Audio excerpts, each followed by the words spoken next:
going to show you how I made this cool little setup that allows for material blending, as well as how to scatter objects and have them randomly rotate, like, you know, to randomize everything. And here's the coolest part. We can paint everything using the vertex group. So watch this. If I want to add like ice on here, like icy material, you can do that. Maybe remove the snow, or like maybe add it here. And see, like it distorts the geometry as well, or rather modifies it. And then I have some additional controls as well in my geometry node setup. So if I want less ice rocks, I can turn that down. Or if I want more of these pillar rocks, I can turn this up and then maybe rotate them, you know. And the whole thing is like properly like set up, you know, we label everything so we know what we're doing. So let's go ahead and get started with a fresh scene.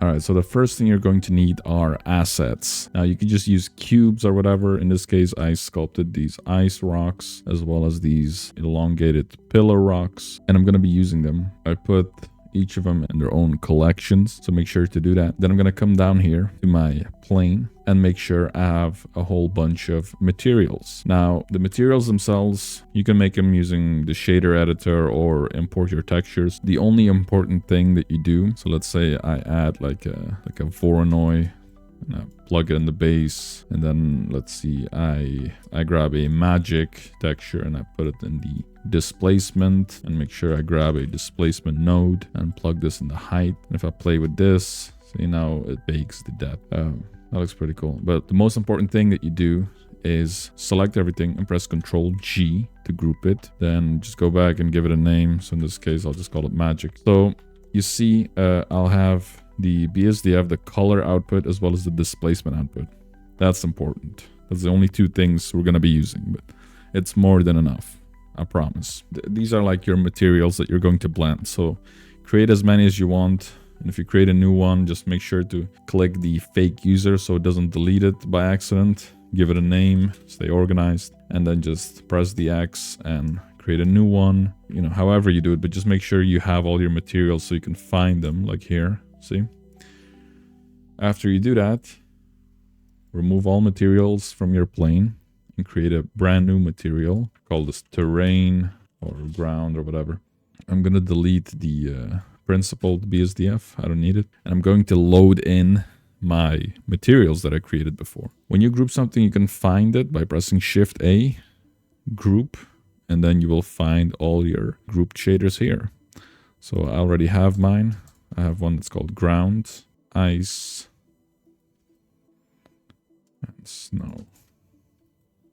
So I got my three materials here. But now we need to create our vertex groups, because we need to tell Blender that if this is the ground, that this area over here is going to be snow, this area over here is going to be ice or dirt or whatever. We can do that with the vertex groups, which is essentially where you would usually have your weight paint data. So I'm going to create a new vertex group. And keep in mind, just because you have three materials doesn't mean you need three vertex groups, because one material is always going to be the base. So in this case, it would be ground for me. So I need a mask for the ice. So I'm going to call this ice mask, and another one called snow mask. You can name them however, right? So in my shader editor, I will create a mix shader node. So the first one is going to be my ground, and the second one will be my ice. So now we have the mix shader. We also need to mix the displacement, because right now we don't see any detail here. So I'm going to grab a mix color node and set the color to vector. And again, same setup. The first one is the ground, so I'm going to plug that in A, and ice will be my B, and then I'll plug the results in displacement. So if I set both of them at 0, you will see my ground texture. See, it's nicely detailed. If I set it to 1, that's going to be my ice material. So now we need the vertex group to tell us which area I need the ice on. So I'm going to select my vertex group, and I will go in weight paint mode, and then make sure the value is set to 1, and I select the brush, and then I'm going to paint. Notice that it's not going to paint properly because we need geometry. We need more data in our model. So right now, just one face. So I'm going to select everything, right click, hit subdivide, and in the little menu over here, I'm going to set the number of cuts to 100 and press enter. So now if I paint on it, You will see. So all this area has to be ice. And then this area has to be snow. Something like that, right? Now, how do we get the vertex group in the shader editor? If we type the same name, ice mask, there is no ice mask that exists, right? There's no way this can come here. Like, we can't use weight pane data in here. We can use other attributes, right? Like color and whatnot, but we need something that we can also use in our geometry node setup. So that's what we're going to do next. I'm going to my modifiers, and I'm going to add a modifier and a geometry nodes modifier and press new. So the first thing we're going to need to do is save this ice mask into a new attribute that we can then call in our shader editor right over here. So how do we do that? So first we're going to call this vertex group. So press Shift A and type in named attribute. So I just typed an attribute, named attribute. And if you click on the name, and you can already see all of our attributes here, but you can also type it out, ice mask, and it will help you. There we go. It's a float, and it will also change it. Now we need to store this attribute here. So basically this data, everything that's in ice mask, we need to save it into a new folder essentially that we can then use in our shader editor. So imagine it's like you have a cabinet. Imagine you have a folder with data, and you need to put that data into a different folder to be able to give it to your colleague. I don't know. It's a shitty analogy. Who cares? So I'm going to press Shift A, search, and type store named attribute. I'm just going to click when it highlights the line, so it like adds it. And I'm going to click from attribute and drag and drop it at value. And now we just need to give it a new name, but make sure you don't give it the same name. Otherwise it will get confused and it won't work. So in this case, I'm going to name it ice shader mask. I'm going to copy the same name and watch what happens when I just paste it in here. It suddenly works. Crazy, huh? So we're going to do the same thing for the snow mask, and essentially you want to do the same thing for every mask that you want to reuse in the same way in your shader editor or whatever. So I'm going to select both of these, press Shift D and bring them over, and just make sure to plug them in properly. And I'm going to change the name to snow shader mask, and also make sure now we're going to store the snow mask, so make sure we grab the snow mask. And now if I duplicate this attribute and use the snow shader mask name, and I press Ctrl Shift click, I can solo the layer and see we have our snow mask. See?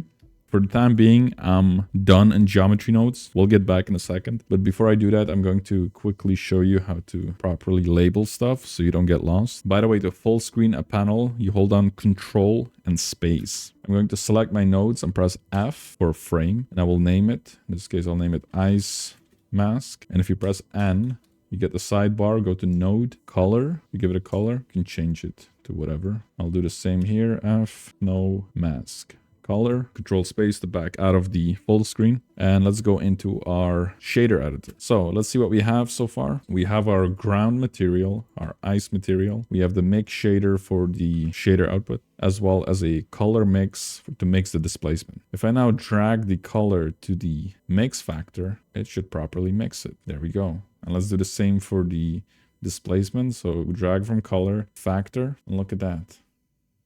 They look a little similar, but I promise it's different. And let's do the same for snow. So it might look scary when you chain these textures together, but I promise it's the same thing essentially. So I'm gonna grab my mix shader and mix color nodes, press Shift D and slide them over. And again, this is now going to be my A input. I just plug these in. And I'm gonna grab my third shader here and plug this into the B, and my snow shader mask. Remember this guy over here? I added it as an attribute. I'm going to grab the color and plug it into factor, as well as in the factor for the color mix. So don't get confused. Don't actually plug this into A, because these two shaders are now the A input, right? So by A input, I mean the top one. So this one as well as this one. So I'm going to grab my color mix here, plug it in A, and my new material, whatever new material you have, you will always plug that into the B, right? Because we're like mixing from, imagine we're mixing from bottom to up. So layer by layer by layer, B would be on top of A, right? So we add this to B, give it a second, and there you go. Look at that. It's a little hard to see maybe, because the material is so fine. But if I go into weight pane mode, and now you see this annoying overlay, what you can do is press this button over here. The shortcut is Shift Alt Z. So if I press Shift Alt Z, I can toggle it on and off. Okay, so then I can come to my snow mask. And if I hold down Control, I can subtract. If I just paint, I can add. Now here's the thing, right now it looks boring, it looks flat, everything looks flat despite the fact that we have displacement. So let's spice it up a little. Let's go back to our geometry node setup. And what I'm going to do, let's make some space here. Let's add a set position node. So I'm gonna press Shift A, search, set position, click, and I'm going to drag from my ice mask attribute, and I'm going to type in vector multiply, and you will see vector math multiply. And by the way, if you select a node and you want it in your frame, just drag it over until it's in the frame, click, and then drag it back out. So now it will adjust it automatically. So I want to offset the geometry. So I'm going to drag the vector over to my offset. And now nothing has happened yet. We only want the Z axis to be distorted or offset. So if I offset my Z value here, watch what happens. Cool, huh?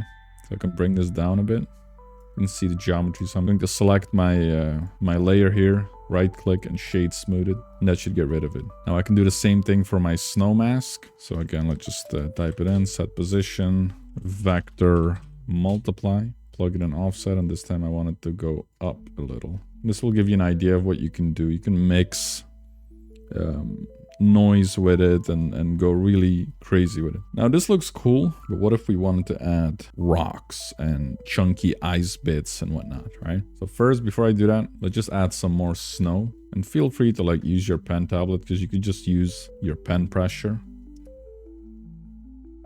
And if it looks a little too harsh, you can just smooth it out. If you have manually weight painted before, the same thing.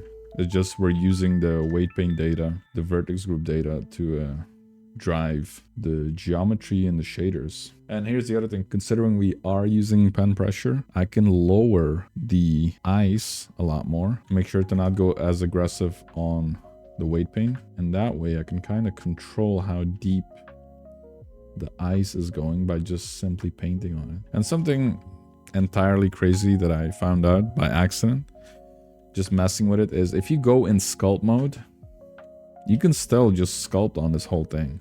It gives you a lot of control. So you're free to still like adjust stuff outside of geometry nodes. Okay, so this is looking all right for now. So let's go ahead and add our rocks. So I'm going to make some space here, and we'll need a couple of nodes. The first node we'll need is distribute points on faces, and our geometry is gone. After that, we're going to click and drag from points and add instance on points. So the first one, as the name suggests, distributes a whole bunch of points on our geometry, and with the second one we can instance objects on those points. But before we do that, we need to join the points with our geometry. So let's join the geometry. So we're going to grab this and bring it back, and there we go, nothing's changed. But of course now we need our rocks. So how do we bring them in? If you brought in a singular asset, I would use the object info. I'm just going to select my ice rock, whatever it may be, and put the geometry in instance, and boom, your whole scene is filled with rocks. But I don't want that. I want to use the entire collection. So I'm going to press Shift A and type in collection info instead, and select my rocks and plug it in. But now everything is offset. Also, it's incredibly dense. I don't know why it's so dense. So what happened? Well, we need to check these two guys over here. So press separate children and reset children. There we go. Now our rocks are distributed on our geometry. So if you've used the particle system in the past, you would have all these parameters to randomize the rotation, scale, all that. We can do that too, of course. So type in random value, plug it in scale. So our maximum scale would be something like that. And then our minimum value, that's about right. We can do the same for rotation. Let's drag from there and type in random value. And now we have it separated for X, Y, and Z. I just want to mainly rotate the Z and maybe a little bit of the Y as well. 0 on the X and Y, so they're facing straight up. And then let's see, if I turn this up, it will randomize the rocks on the Z aspect. And now we can turn up the density quite a lot more. But here's the other thing. Right now, you know, the rocks are scattered everywhere. I want to kind of paint the rocks in, similar to how we did it with the terrain. If you guessed it, we go back to vertex group and we're going to create a new one, and I'm going to name it Ice Rocks Mask. Ice Rocks Mask. That's a tongue twister. And I'm going to use the same node, so named attribute. And we don't need to store anything this time around because we're not going to use the shader editor. So let's type in Ice Rocks Mask. I'm going to plug the attribute in selection. And of course, you know, nothing happened. It removed all the rocks because we didn't paint anything in yet. So go into await paint mode, select your Ice Rocks Mask layer or whatever you named it. Hopefully something easier than what I named it, and start painting it in. See, then you can really get a feel for your scene.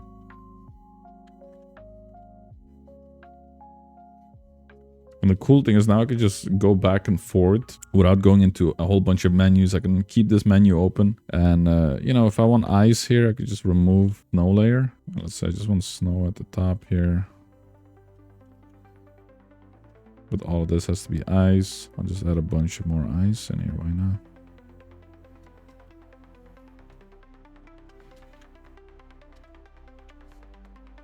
So as you can tell, a lot is possible with this setup. Now, let's add one more collection of rocks to the scene. And then I'm going to show you how to set up a little menu to control everything, and then we're done. So before I do that, again, I'm going to label everything here. So select this whole setup, press F. I'm going to name it Ice Rocks. And yeah, you could just duplicate this whole setup. Why not? Now, here's the thing. Don't plug your instance on points into distribute points on faces, because it will mess it all up. What you want to do, because this is a separate collection, I'm going to drag from my last node here before we added the particles, which is set position, to drag from here into this guy over here, and then add the geometry, join the geometry all together right here, and also change the rocks into pillow rocks. And I need a new mask, so call it pillow. Okay, so now so yeah, these are my rocks. I can paint them in everywhere here, maybe some in the middle. That's cool. There we go. So to add your controls in the modifier tab, it's very easy. You just plug everything in your group input. And right now it's all the way over there, but you know, I don't want to like drag them all the way over there because it'll get confusing. So you could just always add additional group input nodes. So for instance, for the rock density here, for the icy rocks, I can click and drag and type in group input. And now you see it says density, and press N, you go to group, you can double click the name and rename it. There you go. And I want the same for my pillar rocks. Let's add the rotation here as well as the scale, the min and max scale. And rather than naming everything pillar rocks, I can create a new panel and name the panel pillar rocks. Just drag these guys in here, just like that. And now you can have your little menus over here. See, and now I can just change it. More density or less. So that's a little setup on how to use geometry nodes in combination with the shader editor in Blender to create interesting looking environments with material blending, as well as scattering objects inside of collections, and create a nice little overlook for yourself by labeling everything as well as adding some controls. So I hope this tutorial was useful. Make sure to hit the subscribe button with the bell notification icon as well. Like the video if it helped you, and put down a comment on what else you would like to see. See you in the next one. Ciao.